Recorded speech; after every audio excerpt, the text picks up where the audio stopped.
샬롬, 샬롬, 샬롬, 샬롬. 하나님 사랑합니다. 여러분 주 안에서 사랑합니다. 그러게요. 예, 우리 누가복음 1장이 80절까지 있어서 자를 수도 없고 이게 주석이기 때문에 자르면 또 맥이 이어지지가 않아서 일주일 있다고 보면 또 새롭잖아요. 그래서 그 생각도 전에도 해봤는데 안 되겠더라고요. 롱런을 할 땐 그냥 얼른 가는 게 맞지. 어떻게 하면 지혜롭게 이것을 지루하지 않게. 근데 뭐 내용 너무 잘하는 말씀이죠. 예, 그 예수 그리스도의 탄생 예고 나타나 있죠. 그리고 어떻게 하다가 샤가랴가 이 벙어리가 됐는지 그 부분의 말씀도 나타나 있고, 또 마리아의 그 찬양 나타나 있죠. 그리고 세례 요한의 출생 예고 부분도 나타나 있습니다. 쭉 보면 80절까지 있는 대신에 예수 그리스도의 탄생 예고가 또 이제 2장부터는 나타납니다. 마지막에 67절에서 80절까지는 사가랴의 예언이 나타나죠. 그 앞에는 우리 아까 그 묵상 때 읽었던 것처럼 46절에서 53절까지는 마리아의 찬가가 아주 유명한 그런 찬양이 나타나 있습니다. 오늘 누가복음 1장 1절에서 38절의 말씀 중심으로 아멘으로 하나님께 영광이라는 제목으로 함께 은혜를 나누는데, 일단 1장의 중요한 주석적인 부분들 잠깐 보고 갑니다. 예, 인류를 구원하시기 위해서 하나님의 손길은 많은 사람에게 기쁨의 찬송이 울려 나오게 하셨습니다. 메시아의 탄생을 예고하는 소리가 울려 퍼질 때 감사와 감격의 소리가 당연히 어우러질 수밖에 없죠. 인생 최고의 즐거움은 구원자를 찬송하는 것이고, 하나님께서 이루시는 구원을 바라보는 것 같이 아름다운 것은 없습니다. 아름다운 소식 뭐라 그래요? 굿뉴스라고 얘기하죠. 오죽하면 전하는 자의 발걸음이 복된 것은 이 소식을 듣는 자에게 구원의 복이 임하게 되기 때문이다. 설교도 마찬가지더라고요. 보면 간증도 마찬가지예요. 전하는 사람이나 받는 사람이 같이 은혜를 받게 돼요. 여러분들이 생각하실 때는 제가 설교를 하면 듣는 사람에게만 설교하는 것 같지만 아니더라고요. 저도 경험을 해보니까 제가 설교 여러분들에게 전하면서 또 준비할 때와 또 다른 은혜가, 감동이, 또 깨달음이 또 있습니다. 누가는 이 아름다운 복된 소식을 전하려고 하고 있어요. 지금 탄생 예고가 5절, 6절에 중점적으로 나타나 있죠. 하나님 앞에 의인이라고 말씀합니다. 6절에 보면 하나님 앞에 의인이니 주의 모든 계명과 규례대로 흠이 없이 행하더라. 예, 누가 그랬다고 얘기를 해요. 예, 엘리야의 10년간 능력을 가진 누가 세례 요한의 출생 예고를 하고, 이제 부모에 대한 얘기가 나오죠. 유대왕 5절에 헤로담 때 아비야 반열의 제사장 한 사람이 있어. 제사장이에요. 이름은 사가랴. 그의 아내는 아론의 자손이니, 아론도 마찬가지로 제사장의 가문이죠. 이름은 엘리사벳이라. 이 부모가 제사장의 가문에서 태어난 그 아들이 요한입니다. 이렇게 말씀하고 있습니다. 세례 요한의 부모인 사가랴와 엘리사벳을 소개하면서 시작이 됩니다. 그들은 하나님의 말씀을 순종하되 어떻게 했다고 그래요? 모든 계명과 규례를 잘 실천했다고 나타납니다. 하나님께서는 여러 부류의 사람들을 선택하셔서 사용하시는데, 여기에 이름은 이들은 흠없고 순전한 사람들이었다. 사가랴와 누구? 엘리사벳. 물론 이들이 하나님 앞에 당당히 설 수 있는 완전한 의인이라고는 당연히 볼 수가 없죠. 단지 하나님께서 보시기에 다른 사람들보다 내가 보기에 너는 참 사람들 중에 의인이다, 이렇게 우리가 해석을 하면 됩니다. 이들의 행실에 대한 평가에 의존을 하고 있는 거죠. 성도들의 행실은 하나님의 관심의 대상임을 명심하고 온전한 삶을 살아야 한다. 예, 교회에서 목사님이 제일 이쁜 사람은 은혜 받은 사람이더라고요. 정말 제가 그 전에 모를 때는 교회 섬김 잘하고 헌금 많이 하고 목사님 도와주는 그런 사람을 하나님이 그 목사님들이 되게 좋아할 줄 알았는데, 정말로 제가 보니 은혜 받았어. 찬양에 아니면 예배에 은혜 받아가지고 막 얼굴에 해같이 빛나고 기뻐하고 좋아하면 어떻게 돼요? 당연히 목회자와의 관계가 좋을 수밖에 없습니다. 은혜를 받기 때문에. 물론 제가 은혜를 끼친 건 아니지만 하나님의 영이 임하셔가지고 전하는 사람이다 보니까 너무 기쁜 게 같이 기쁜 거죠. 그러다 보면 그걸 보면서 또 기뻐지고 이쁘지 않을 수가 없습니다. 여호와의 명하신 모든 것을 지켰다. 신명기 6장 25절에 우리가 그 명령하신 대로 이 모든 명령을 우리 하나님 야훼 앞에서 삼가 지키면 그것이 곧 우리의 의로움이니라 할지니라 이렇게 증거합니다. 삶의 원칙이라고 디도서 2장 12절에 누가 바울이 얘기하죠. 우리를 양육하실 때 경건하지 아니한 것과 이 세상 정욕을 다 버리고 신중함과 의로움과 경건함으로 이 세상에서 우리는 살아야 된다. 세례 요한의 탄생 예고가 11절에서 13절이 중점으로 나타납니다. 13절을 보면 천사가 그에게 이르되 사가랴여 무서워하지 말라 너의 간구함이 들린지라 내 아내 엘리사벳이 내게 아들을 낳아줄 거다. 아이가 없다 보니까 사가랴가 제사장이잖아요. 얼마나 열심히 태를 열어주옵소서 아들을 주옵소서 하고 기도를 얼마나 오랫동안 했겠어요. 그죠? 그러다 보니까 내가 네 소원을 네 기도를 내가 들었다라고 말씀을 합니다. 하나님께서 가브리엘을 보내시죠. 요한의 탄생을 말씀합니다. 이는 하나님께서 하시는 일을 미리 알리신 거죠. 여기서 이스라엘 자손을 향하신 하나님의 자비를 또한 우리가 볼 수가 있고 하나님께서 요한에게 큰 일을 감당시키기 위해서 미리 택하시고 인도하시는 모습이 나타나 있습니다. 그의 일이 위대한 사역에 대한 전조였기 때문이다. 이것을 그 시대에 그 사람들이 알았겠나요? 사가랴가 알았겠습니까? 엘리사벳이 알았겠습니까? 그저 어려운 부탄이 아들을 주시면서 요한이라고 이름지라 했으니 지어야 되겠구나 아마 이랬을 것 같습니다. 하나님의 말씀에 대한 사가랴의 반응은 인간의 생각이 앞섰습니다. 그러다 보니 벙어리가 되는 사건이 일어나죠. 18절에 사가랴가 천사에게 이르되 내가 이것을 어떻게 하려 내가 늙고 아내도 나이가 많으니까 당연하지 않아요? 그죠? 이제 방사선을 했기 때문에 애를 낳을 수가 없어요. 그러니까 그렇게 얘기할 수밖에 없습니다. 아주 지당한 얘기예요. 이는 앞에서 그를 하나님 앞에 의인이라고 표현한 것과는 차이가 있는 모습이다. 우리가 잘못된 그런 판단을 할 경우가 너무나 많죠. 우리는 눈에 보이는 게 눈에 먼저 들어오기 때문에 보이는 게 온전치가 않다 보면은 그리고 우리가 마음이 푹 그죠? 좀 뭐라 그래야 되나 내려앉게 되죠. 소망도 가라앉게 됩니다. 눈에 보이는 게 뭔가 될 것 같고 뭔가 이루어질 것 같고 예배도 좀 사람들 좀 많이 모이고 하면 막 기쁨이 오는데 그렇지가 못하다면 이러다 어떻게 할까 이런 마음 드는 거 저는 이제 이런 마음이 왔습니다. 특별한 하나님의 말씀 앞에서 우리는 단호할 수밖에 없습니다. 전혀 그렇지 않아 보이는데 말도 안 되는데 그런 말씀을 하시면 이게 도대체 내가 무슨 내 감동이었나 하나님이 진짜 이런 마음을 주셨나 이런 그런 그 의아로움이 있을 때가 있습니다. 계명과 규례를 지키는 일에서 벗어나서 더 높은 신앙의 단계에 이르지 못한 저와 여러분들이 다 똑같습니다. 여기 지금 사가랴와 똑같아요. 우리는 말씀에 순종한다는 것을 계명을 지키는 것에 만족하지 말고 하나님 말씀이 그대로 이루어지는 그러한 것을 우리가 아멘으로 대답할 줄 알아야 되겠다. 세례 요한에 대한 예언이 또한 이사야 40장의 3절에서 5절에 나타나죠. 우리 너무 잘 아는 말씀입니다. 외치는 자의 소리여 이르되 너희는 광야에서 여호와의 길을 예비하라. 사막에서 우리 하나님의 대로를 평탄케 하라. 이사야가 이렇게 예언했어요. 그리고 그것이 이루어지죠. 4번 그 골짜기마다 도두어지면 4절에 산마다 언덕마다 낮아지며 고르지 아니하는 것이 평탄하게 되며 험한 것이 평지가 될 것이요. 5절이죠. 이사야 40장 5절입니다. 야훼의 영광이 나타나고 모든 육체가 그것을 함께 보리라. 이렇게 예언했습니다. 이는 여호와의 입에 말씀하셨느니라. 예언의 성취에 대해서 마태복음 3장 3절에도 그는 선지자 이사야를 통하여 말씀하신 자라 일컬었을 때 광야에 외치는 자의 소리가 있어 이르되 너희는 주의 길을 준비하라. 그가 오실 길을 곧게 하라 하였느니라. 이렇게 해서 세례 요한이 탄생됐다라는 거죠. 그리고 예수 그리스도의 탄생 예고가 26절에 드러납니다. 6째 달에 천사 가브리엘이 하나님의 보내심을 받아 갈릴리 나사렛이라는 동네에 가서 시작이 되죠. 마리아에게 임하신 하나님의 말씀은 사람의 이성으로는 이해할 수 없는 것이었습니다. 아까 사가랴에게 아들을 네 간구를 들어서 내가 엘리사벳에게 아들을 주리라. 이때도 우리 사람의 생각으로는 말도 안 되는 불가능한 것을 보여주셨는데 여기도 또 마찬가지입니다. 처녀인 마리아에게 아들을 낳으리라고 얘기하니 기막힌 일이죠. 마리아의 반응은 당연했을 것입니다. 그러나 마리아가 미처 생각하지 못한 그것은 하나님께서는 능치 못함이 없는 분이라는 것입니다. 신앙 고백으로 하나님의 전능하심을 하루에도 우리가 늘 암송을 합니다. 주기도문을 하죠. 실제로 우리의 생각 속에는 작은 하나님만 남아있어요. 이루어질 것만 우리 눈에는 보입니다. 그러다 보니까 생각이 당연히 그렇게 박혀있을 수밖에 없다. 하나님께서 이루고시자 하는 것을 말씀할 때 우리의 반응은 어떤 것인지 우리가 돌아볼 줄 알아야 되겠다. 34절이죠.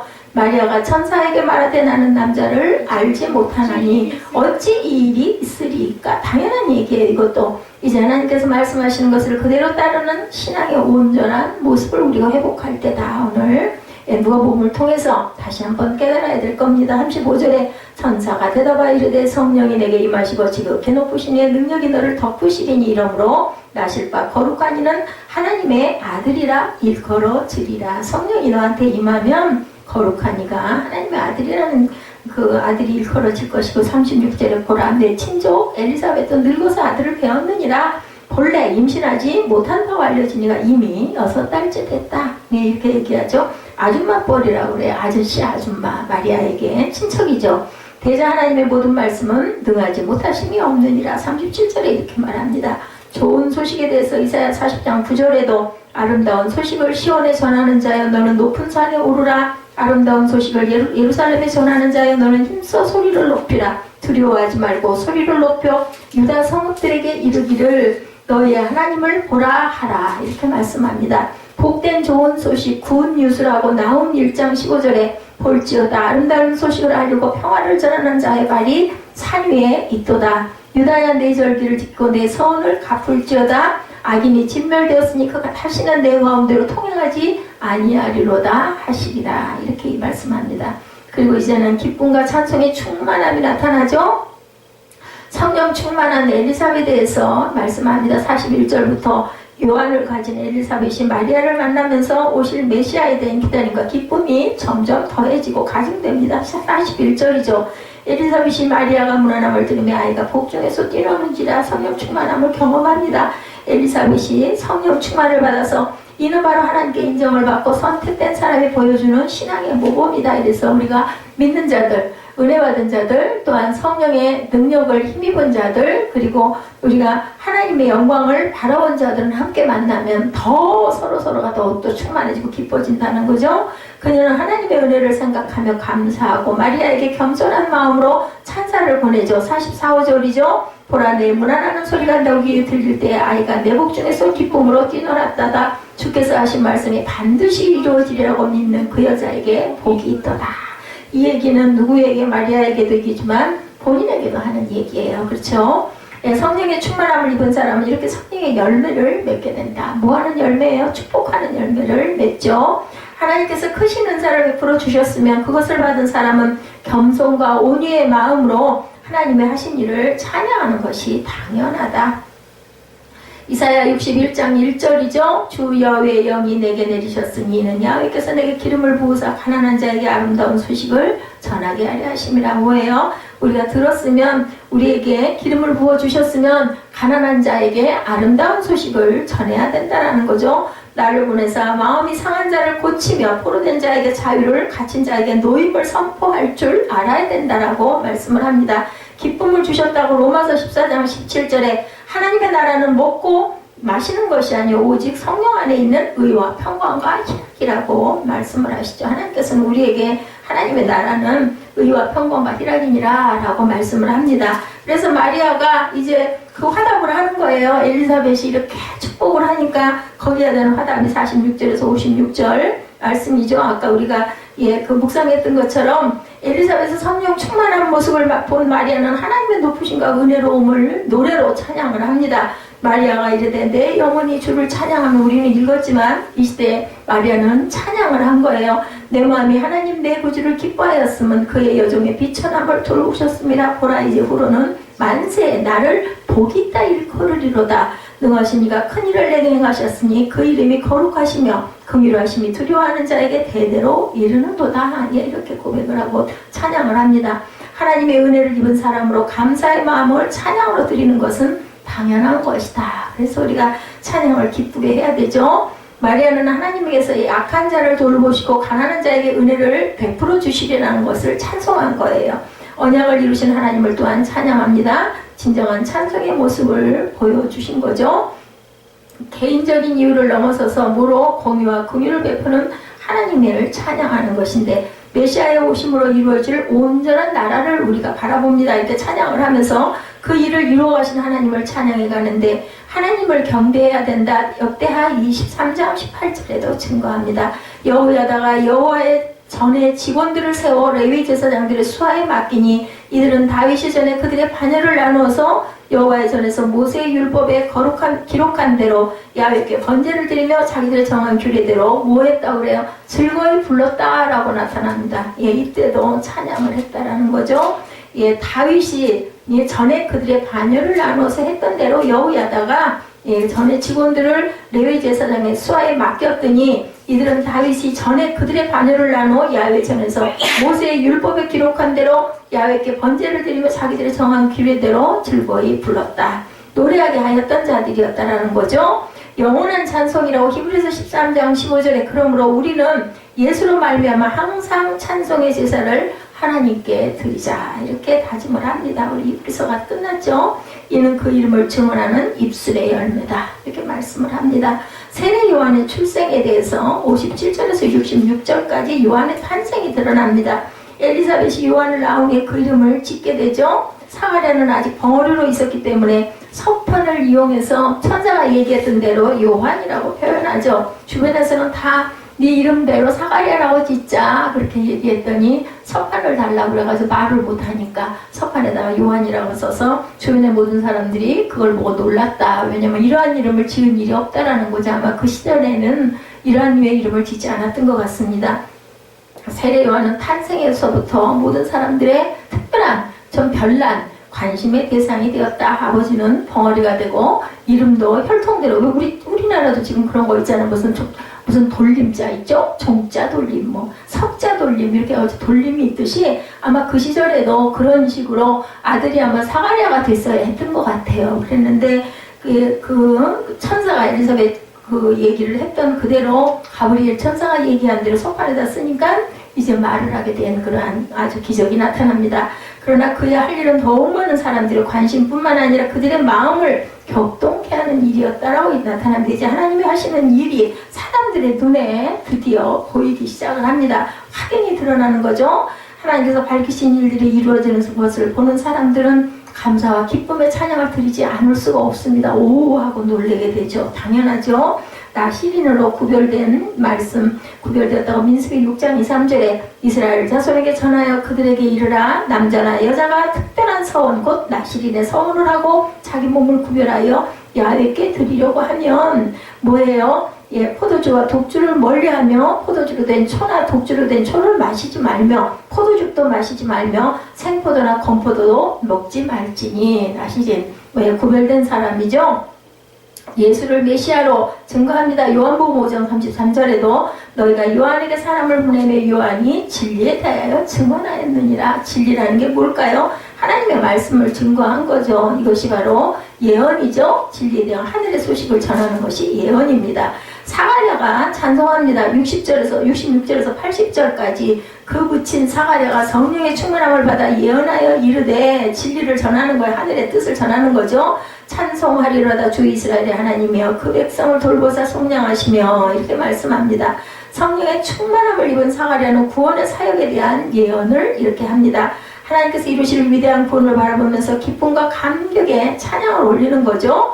하나님께서는 아브라함에게 말씀하신 약속을 이루기 위하여 구원의 일을 이루고 계신다는 겁니다. 우리가 찬양하는 것은요, 하나님의 진리를 우리가 곡절을 붙여가지고 하나님께 그저 드리는 거예요. 올리는 거예요. 우리 입술의 고백이에요. 그래서 찬양이 보면 거의가 성경의 기준이 돼가지고 성경 말씀을 인용해서 곡절을 붙인 걸 우리가 보게 되죠. 성령의 충만함은 사가랴라여고는 암울한 상황 속에서 빛을 발견하게 하며 절망적인 상황에서 희망을 갖게 합니다. 우리가 기도하고 은혜를 받거나 말씀 속에서 은혜를 받거나 찬양하면서 우리 마음에 감동이 오면 어때요? 마음이 밝아지지 않아요? 그죠? 기뻐지죠? 다른 거 달라진 건 아무것도 없는데 알 수 없는 기쁨이 우리 마음에 막 솟구쳐 올라옵니다. 하나님의 구원하심은 죽어야 할 자들에게 새로운 생명을 주십니다. 우리 마음이 암울해지고 우리 마음이 낭망스럽고 소망이 없고 할 때 이렇게 예배를 통해서 말씀을 통해서 찬양을 통해서 이게 뭐예요? 진리의 말씀들이에요. 그죠? 이렇게 통해서 우리를 하나님께서 일으켜 주신다. 온전케 하신 하나님을 생각하며 구원의 길을 베풀어 주신 하나님께 사가랴는 진정한 찬송을 올려드리고 있습니다. 기쁨의 찬송을 나타냈다고 마태복음 26장 30절에도 이에 그들이 찬미하고 감난산으로 나아가니라. 하나님의 예수님의 제자들이 이렇게 얘기하죠. 찬미했다라고 나타납니다. 사람들에게 증거합니다. 사도행전 16장 25절에 한밤중에 바울과 실로가 기도하고 하나님을 찬송하며 죄수들이 듣더라. 꼭 뭐가 끼어요? 찬양이 낀다는 걸 잊지 말아야 됩니다. 하나님께서는 당신 백성들에게 이렇게 구원을 베풀어 주셨고 아무런 상황에 있는 백성들에게 빛을 비추어 주신다라는 것, 백성들의 죄를 사하고 죽음에서 영생으로 인도하기 위해서 그의 아들을 보내시기로 결심을 하신 거죠. 그리고 반가운 소식을 백성들에게 드디어 전하는 내용이 바로 오늘 본문 누가복음 1장 전체에 나타난, 누가 먼저 왔어요? 6개월 전에 길을 예비하려고 세례 요한이 오죠. 그리고 그 엄마에게 성령 충만함으로 그 뒤에 올 예수 그리스도에 대한 그러한 축복을 준비하게 합니다. 그리고 그 부분에 그 태중의 아이를 가진 마리아도 또 하나님을 찬양하죠. 이제 더 이상, 그리고 또 마지막 절에는 사가랴의 예언이 드러나는 것을 우리가 봤습니다. 더 이상 이제 절망하지 않고 희망의 찬송을 다행히 힘차게 부르겠죠. 이런 일들이 일어나는구나, 메시아가 오시는구나, 이렇게 기뻐했다라는 거죠. 하나님께서 말씀하셨기 때문에 당연히 믿고 안심할 수 있고 마음에 감동이 오고 마음이 안정이 됩니다. 그렇기 위해서 우리가 성령 충만을 입은 사람들은 하나님이 하시는 일을 바라보고 항상 즐거워한다라는 것, 이제 이 즐거움과 감사와 기쁨의 찬송에 동참하는 저와 여러분들이 되셔야 되겠죠. 하나님의 말씀은 때로 나의 지식과 경험과 이성을 뛰어넘어서 받아들이기 힘들 때도 있습니다. 그러나 우리는 그때 반응을 어떻게 해야 될까? 내 판단을 내려놔야 된다. 판단을 안 내려놨다가 그만 사가랴가 6개월 동안 벙어리가 되는 그런 사건이 일어나죠. 우리가 하나님의 말씀에 아멘으로 화답할 때 하나님께 영광을 돌리게 된다라는 거. 고린도후서 1장 20절이죠. 하나님의 약속은 얼마든지 그리스도 안에서 뭐가 돼요? 이해가 되니 그런즉 그로 말미암아 우리가 아멘 하여 하나님께 영광을 돌리게 하느니라. 입술들이 굳어 있으면 안 돼요. 뭐 큰 소리로 못 하더라도 항상 아멘을 입술로, 항상 아멘 할렐루야가 입술에 붙어 있어야 됩니다. 예수님의 탄생 전에 두 사람의 이야기 속에 우리는 어떻게 하나님의 말씀에 반응해야 할지 도전받고 깨닫게 되어야 될 것입니다. 아멘으로 화답지 않고 고난받은 사가랴의 부분을 우리가 함께 아까 같이 한번 읽으면서 느꼈죠. 세례 요한의 존재는 이미 구약에 이렇게 예언되어 있었어요. 메시아의 가는 길을 위해서 하나님이 예비하신 사람이 바로 세례 요한이고 사람 중에 가장 큰 자라고 칭찬하시는 부분도 나타납니다. 그의 존재는 매우 중요하죠. 하나님은 메시아의 길을 예비하는 사명을 띈 세례 요한을 제사장 집안에서 이렇게 태어나게 했다는 것은 우리가 다시 한번 알고 있었던 부분이긴 하지만 또 읽으면서 다시 또 새롭게 느낍니다.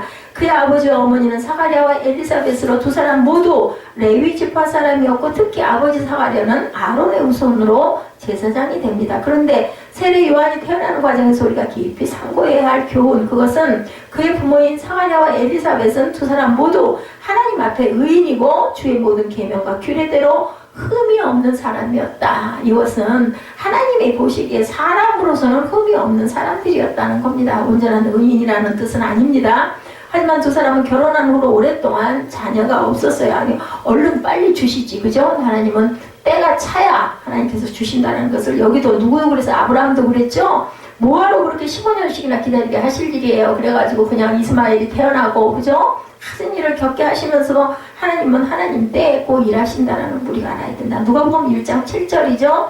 엘리사벳이 잉태를 못함으로 그들에게 자식이 없고 두 사람의 나이가 많더라. 그래서 두 사람은 하나님을 그런데도 불구하고 원망하지 않았고, 어때요? 성전을 섬기는 순서를 따라 성전을 섬기고 있었어요. 하나님의 사명만 묵묵히 충성되게 감당하며 뭐 했어요? 열심히 기도했겠죠. 그런데 그날 성전을 섬기는 직무를 행하다가 유대인의 관습을 따라 제비 뽑기를 하여 성소에 들어갈 사람을 뽑는데 사가랴가 뽑혀서 성소에 들어가게 됩니다.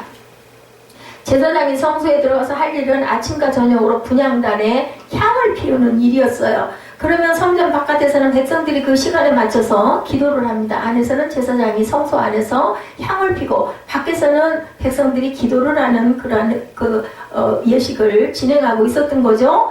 분향단에서 피우는 향은 하늘로 올라가는데 그 향은 성도의 기도를 상징을 했습니다. 성소에 들어간다는 것은 지성소 언약궤에 임재하신 하나님의 존재 앞에 가깝게 나아가는 일이므로 매우 두렵고 떨리는 그런 그 영광스러운 일을 하는 건데, 그래서 먼저 제사장들이 항상 몸을 깨끗이 닦죠. 그리고 기도하고 들어간다라고 드러납니다. 그런데 사가랴가 두렵고 떨리는 마음으로 성소에 분향하고 있는데 분향당 오른쪽에 천사가 나타난 거예요. 얼마나 깜짝 놀랐을까요? 사가랴는 평생 처음으로 천사를 봤기 때문에 매우 놀랐고 무서웠습니다. 그래서 천사가 말하죠. 13절에 천사가 그에게 이르되 사가랴야 무서워하지 말라. 너의 간구함이 들린지라. 내 아내 엘리사벳이 내게 아들을 낳아주리니 그 이름을 요한이라 하라. 여기서 이제 요한이라는 이름을 알려준 거죠.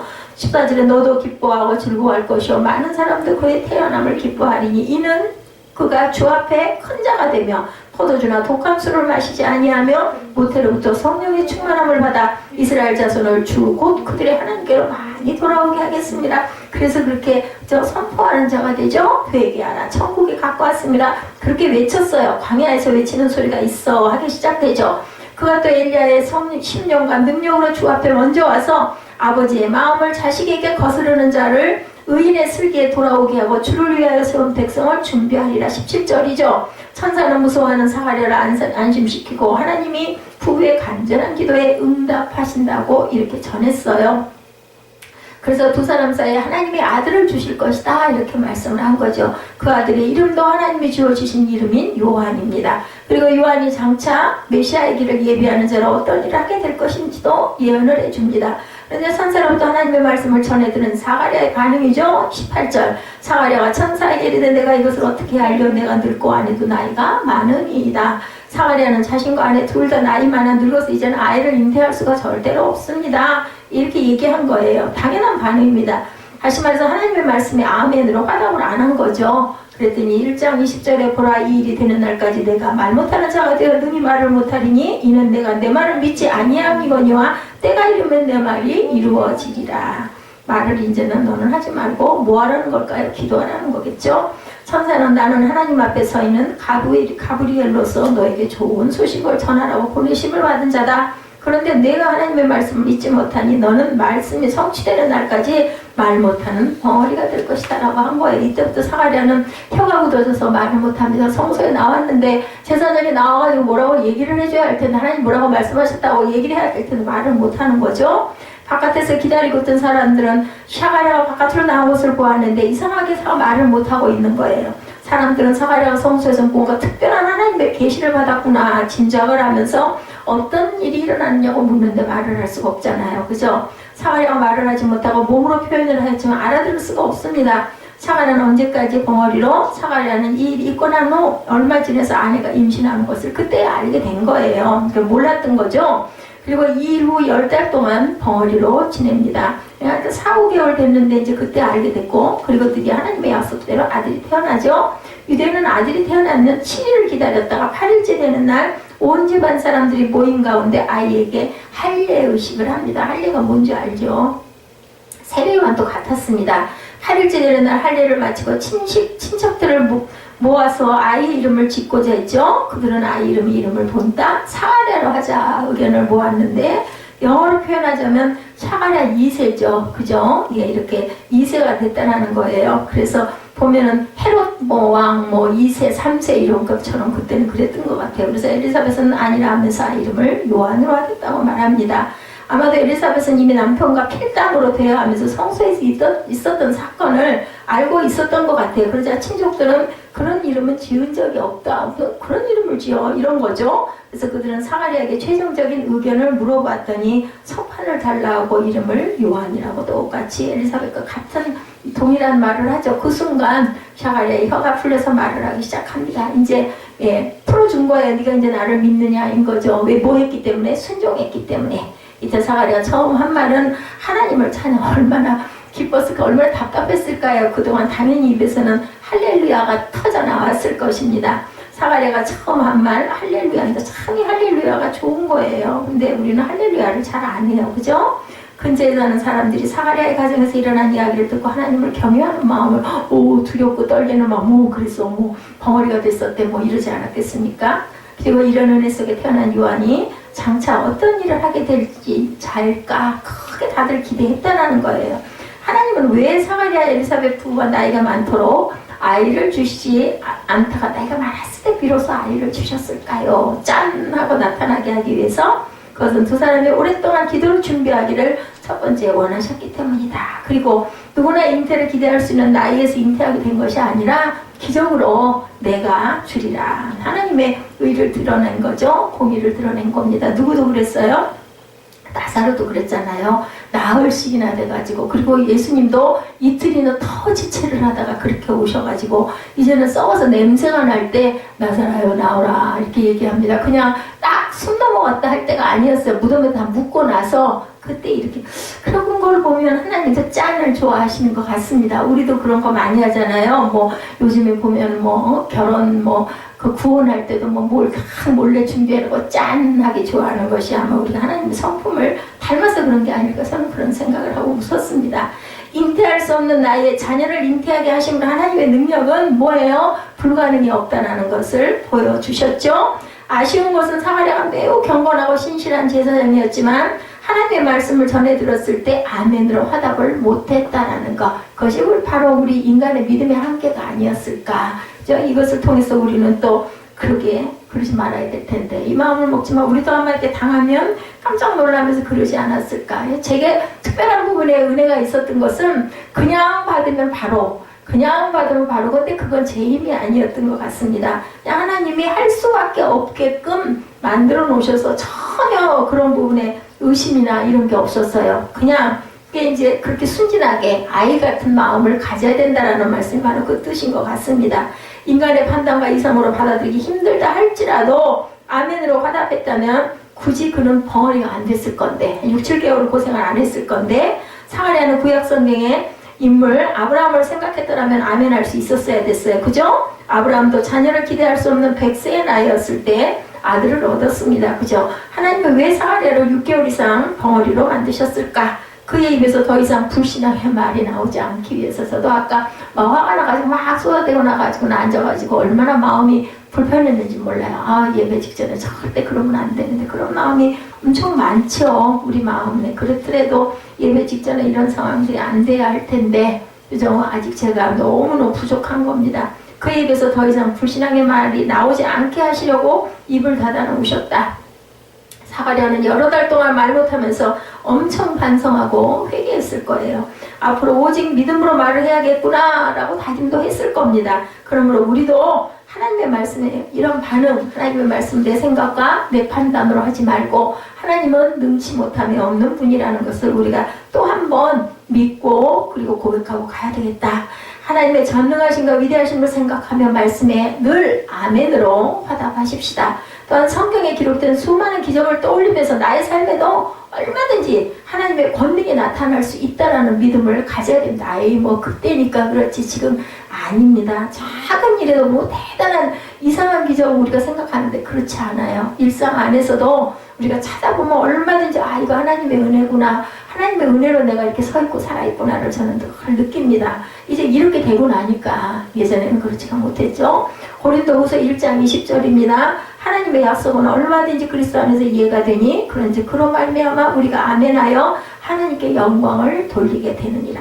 얼마든지입니다. 얼마든지. 될 만한 것은 사람이 하지 뭐하러 하나님이 하시겠어요. 불가능한 거니까 하나님이 하시지 않겠습니까? 사가랴처럼 내 판단에 따르지 말고 하나님의 말씀에 아멘으로 화답하는 저와 여러분이 되십시다. 아멘으로 화답할 때 하나님의 영광을 받으시고 또 그 약속을 신실하게 행하시고 거기다 덤을 얹어서 뭐까지 주셔요? 성령 충만함까지 우리 마음에 주셔서 세상에 줄 수 없는 기쁨을 하나님이 저희에게 선물해 주십니다. 그래서 두 번째로 아멘으로 화답하여 영광을 돌린 마리아가 드러나죠. 사가랴의 부인의 엘리사벳이 임신한 지 6개월이 지났을 때 나사렛 동네에 살던 처녀 마리아에게 가브리엘 천사가 다시 나타납니다. 그 당시 마리아는 요셉이라는 청년과 약혼노라는 상태에서 너무 잘하는 말씀이죠. 선자가 마리아에게 찾아가서 말하죠. 누가복음 1장 28절부터 33절 사이에 보면 그에게 들어가 이르되 은혜를 받은 자여 평안할지어다 주께서 너와 함께 하시도다 하니 처녀가 그 말을 듣고 놀라 이런 인사가 어쩌인가 생각하매 천사가 이르되 마리아여 무서워하지 말라 내가 하나님께 은혜를 입었느니라 보라 내가 잉태하여 아들을 낳으리니 그 이름을 예수라 하라. 그가 큰 자가 되고 지극히 높으신 이의 아들이라 일컬어질 것이요 주 하나님께서 그 조상 다윗의 왕위를 그에게 주시리니 영원히 야곱의 집을 왕으로 다스릴 것이며 그 나라가 무궁하리라. 이렇게 축복을 합니다. 천사는 동정녀 마리아가 잉태하여 아들을 낳을 것이라고 하면서 그 아이의 이름은 예수로 명명하고 그가 장차 메시아 일을 하게 될 것이라고 예언을 하죠. 마리아는 하나님의 말씀에 처음에는 당황합니다. 깜짝 놀라지 않겠어요? 아주 밝은 빛으로 임하셨겠죠. 분명히 나 아직 결혼도 안 했는데 어머 어떻게 아이를 내가 잉태를 해, 이 생각 당연히 했을 것 같습니다. 성경에 아브라함처럼 나이 든 사람이 하나님의 능력으로 아이를 갖게 되는 경우도 있지만 그것보다 더 기가 막힌 일이에요. 이건 그죠? 결혼도 하지 않은 처녀가 어떻게 홀로 임신을 할까 놀랄 일입니다. 그런데 천사는 친절하게 그런 기적이 어떻게 일어날지를 설명해 주죠. 35절에 성령이 내게 임하시고 즉 이 높으신 이의 능력이 너를 덮으리니 이러므로 나실 바 거룩한 이는 하나님의 아들이라 일컬어지리라. 은혜를 입었다라는 게 은혜를 제가 그 사극에 요즘에 사극을 가끔 들여다보는데 거기 보면은 은혜를 입으면은 다 그 뒷날 아침에 다른 사람이 됐죠. 이제 하나님 그 임금의 그 여자가 됐다 해가지고 그죠 뭐 궁녀에서 상궁이 되고 막 이런 첩집을 내립니다. 은혜를 입은 거예요.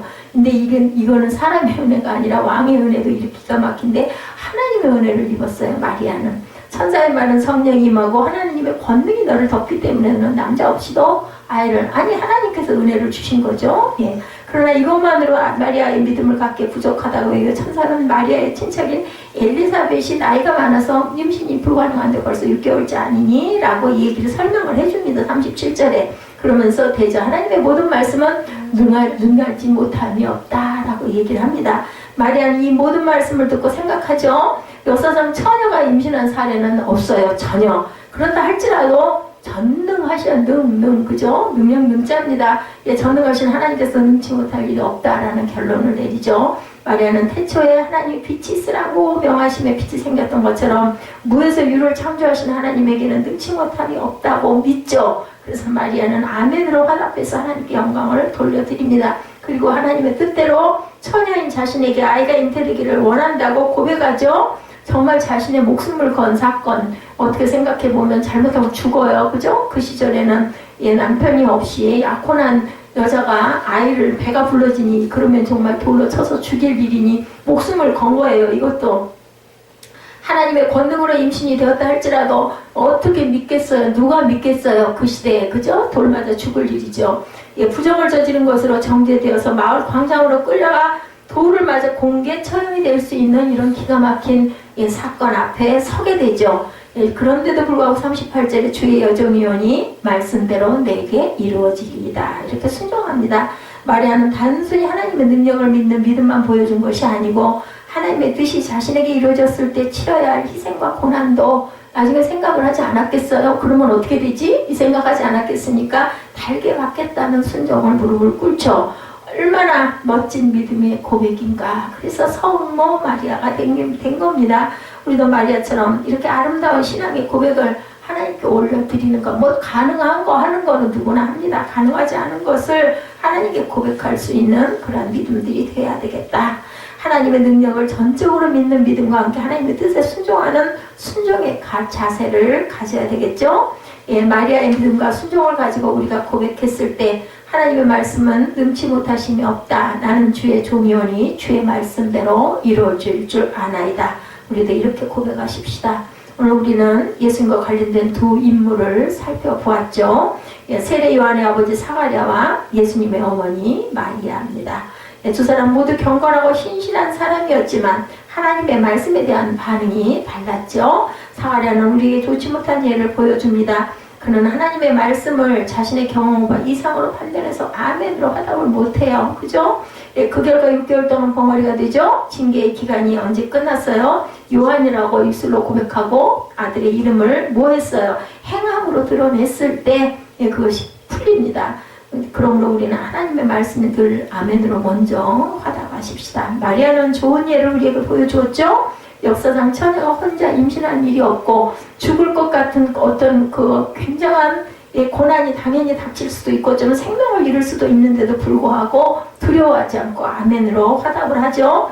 하나님의 뜻이 내 삶에 이루어지도록 순종을 합니다. 그러므로 인하여서 지금 우리가 알듯이 성모 마리아가 되셨다는 거 잊지 않으시고 항상 하나님의 일에는 우리 생명을 거는 내 생명이 내게 아니에요. 알고 보면 우리 마음대로 그거 지니고 갈 수 없어요. 그렇다면 당연히 하늘의 지혜를 받은 사람이라면 하나님께 올려드리는 게 맞습니다. 하나님이 알아서 하시옵소서. 오병이어의 기적은 누가 일으켜요? 갖다 드리는 건 우리가 드려요. 그런데 그걸로 기적을 일으키시는 분은 하나님이시라는 거 절대 잊지 마시고, 우리 눈으로 보이는 것으로 판단하지 않고 영으로 바라볼 줄 아는 그러한 그런 영의 능력을 허락하여 주옵소서. 하늘의 진리를 우리가 깨달아 알고 기쁨과 감사로 누구처럼 마리아처럼 순종할 수 있는 믿음 또한 허락하여 주옵소서. 기도하시는 저와 여러분 되시기를 누가복음 1장을 통해서 주님 앞에 선포합니다.